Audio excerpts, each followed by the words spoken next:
joining us right now on what she sees ahead for crypto policy under Trump. Wyoming Republican Senator Cynthia Lummis. Good morning to you.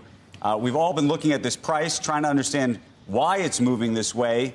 It clearly has to do with this new administration and what comes next. But my question to you actually is what comes next in terms of policy that would manifest in a way that would justify the move in these prices.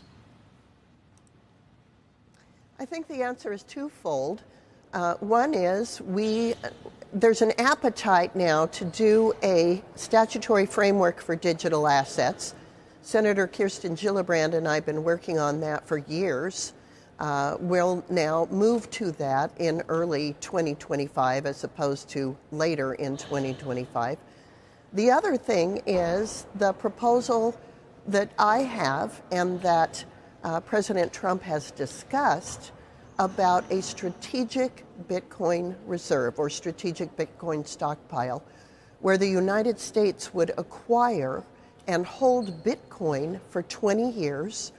Because of the way that Bitcoin has been appreciating since inception, this would be an asset that could help shore up the U.S. dollar as the world reserve currency and serve as a reserve that could be used to reduce the national debt significantly. You know, the American people are still hurting from inflation, from high prices, and they want the national debt reduced. These are ways to do it with an asset that is immutable, can easily be held by the federal government in a variety of vaults, and that states can participate in as well. So this is the gold standard digital asset, and a strategic Bitcoin reserve is the way to embed it. You know, we got off the gold standard a long time ago. My question is how much you would spend tax dollars at a time where we're talking about trying to reduce costs. How much would you spend on Bitcoin as part of this reserve? We wouldn't have to spend any new dollars. We have reserves at our 12 Federal Reserve banks, including gold certificates that could be converted to current fair market value. They're held at their 1970s value on the books, and then sell them into Bitcoin. That way, we wouldn't have to use any new dollars in order to establish this reserve. The United States already holds over 200,000 Bitcoin in the asset forfeiture funds. So that would be the initial source of Bitcoin. So no new money spent on this reserve. Senator, let me ask you a different question. Do you own Bitcoin yourself?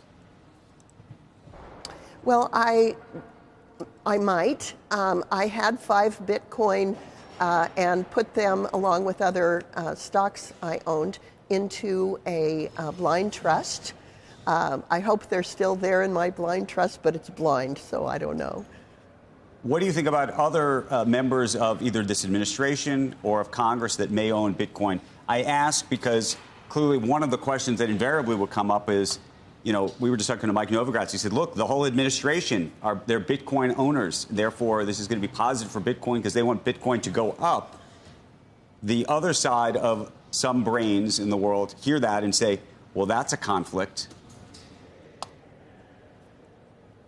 Well, I get it, Ellen. Bitcoin is a commodity, so it's a lot like cattle. I own cattle, and yet nobody wants me to divest, thank God, of my cattle. So we have to remember a few things about Bitcoin that are unique. Bitcoin is legal tender in another country, and we need to recognize that as Americans. Bitcoin is a store of value and a means of exchange that has characteristics of a commodity. So it's very different from other assets. Quite frankly, I believe it should be okay for people to own Bitcoin without doing what I did and putting it in a blind trust, but to be inordinately careful. Since I was the earliest and biggest advocate for Bitcoin, it seemed to just help me credibly sell it to my fellow policymakers if I put it in a blind trust.